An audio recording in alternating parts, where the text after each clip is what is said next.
your hands in the right spot, but not much else. But then if you would take and just take a couple of deep, fast breaths, something like this.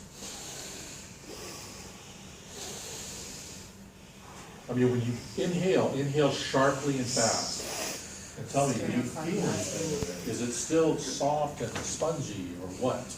You can feel more like tighter. You can feel those muscles tightening up, that contraction of those muscles in there. So in this area, you're feeling the sternocleidomastoid and the scalene's muscles tightening up, right, as you do that sharp inhalation. So if you think, the sternocleidomastoid and the scalenes are attached to the clavicle and the first rib. So as you contract those, that helps to spread the ribs even more, along with the external intercostals, right?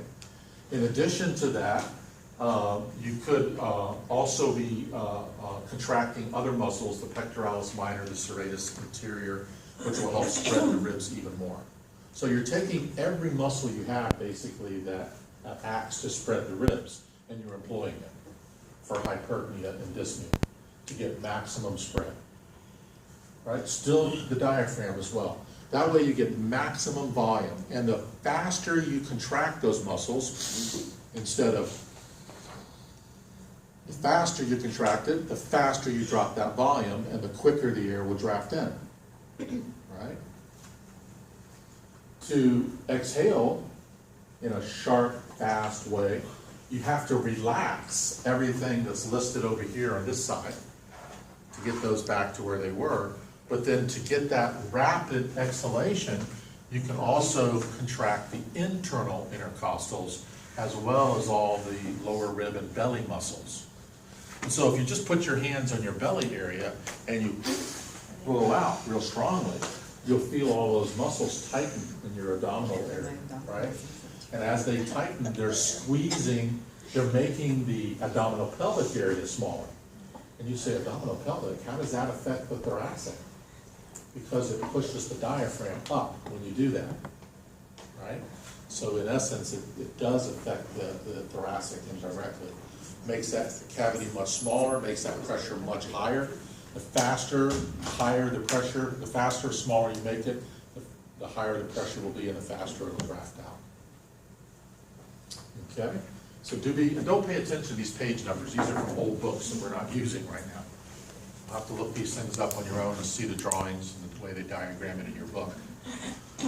But do be familiar with these muscles of eupnea versus muscles of hyperpnea and dyspnea. Here's the question. How are the, with this all being kind of on the same slide, how is it different? We're not distinguishing any difference in muscles for those two, Okay, just the okay, names. so Same. muscles-wise, they're doing the same thing for those two? just for different reasons. One's because you're Okay. sick and one's because you're exercising. Right.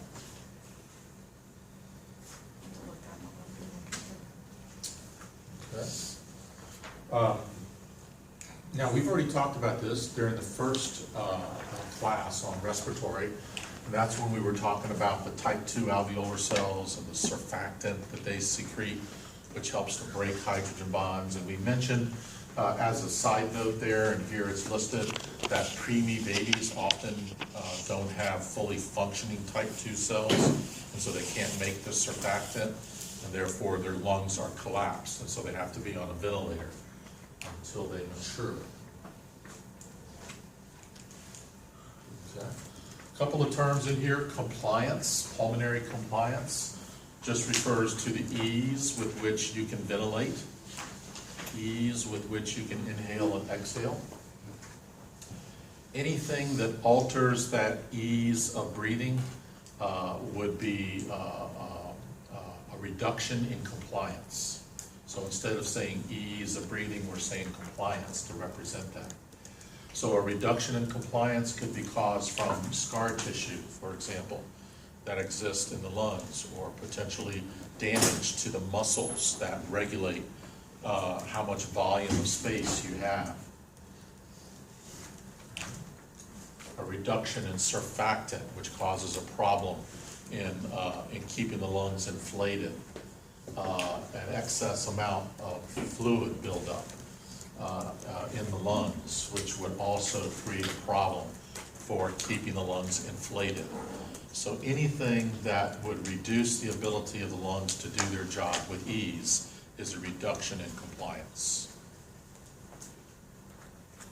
So many of those things are treated by respiratory specialists, but also by respiratory physiologists, therapists as well. So not just the medical doctor, but the therapist as well, who might be there to help you strengthen your muscles in recovery from surgery or recovery from damage, some kind of a car accident or something like that.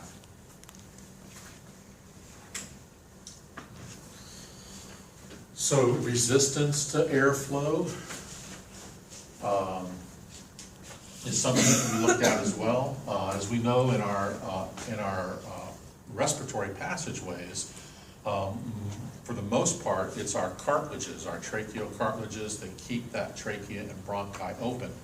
But once we get down to the level of the bronchioles and smaller, we no longer have cartilages and we just have smooth muscle that rings that. And so in that area, we're much more exposed to the possibility of resistance. We have more control over resistance to air, but we're also susceptible to things like asthma attacks or pollutants in the air that you're exposed to that cause a sort of anaphylactic reaction, right? So anything that would reduce or resist air can be a bad thing.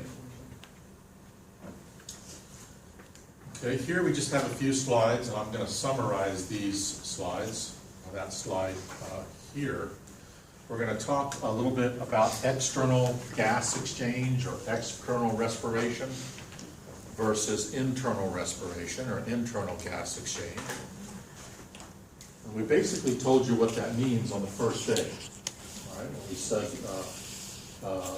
respiration, there's both external and internal. So here we just want to use this little drawing to represent it. On the left up here, we're representing external respiration, which occurs at the level of the lungs. So this round circle represents the alveoli of the lungs. And the rectangular box here represents the capillaries that wrap around each alveolus. Okay? So, in addition to the circle on the box here, we have dark red arrows for deoxygenated blood and bright red for oxygen-rich blood. Right? We also use different font sizes. So here we have a very large O for oxygen, and here a smaller O. Here it's smaller because the blood is deoxygenated as it comes back to the lungs. As you inhale, you increase the amount of oxygen and thus the pressure of oxygen inside the alveoli. And so the air will then diffuse out of the alveoli from where there's a lot of it and higher pressure to where there's less of it and lower pressure. And it's a diffusion mechanism that moves from high to low. There are other factors that can affect loading of oxygen, which we'll get to, but the principal one is pressure-related, quantity/pressure. Here you notice the CO2 is larger in the blood than in the lungs, and that's because oxygen-poor blood is bringing back excess carbon dioxide that needs to diffuse into the alveoli and be exhaled. So that process occurs. We now have oxygen-rich blood. So we have our larger font O again, oxygen-rich. But notice we still have CO2. It's a smaller font, telling us we have less of it, but we still have it. So what does that imply? That implies, and it means, that we did not get rid of all of the carbon dioxide there. So as long as you're living, breathing, you always have a certain amount of oxygen and carbon dioxide in your blood. All right, you're just changing the relative volumes of those two gases as we go around. So the blood transports the oxygen-rich, carbon dioxide-poor blood to the tissues of the body. All the other tissues, which is termed internal gas exchange or internal respiration. Any place other than at the level of the lungs. There, the oxygen-rich blood diffuses out of the capillaries and into the tissues, into the cells that are waiting for it, because they're starving for it. The cells or the tissues have been building up CO2 during cellular respiration, so they're waiting to give that to the blood.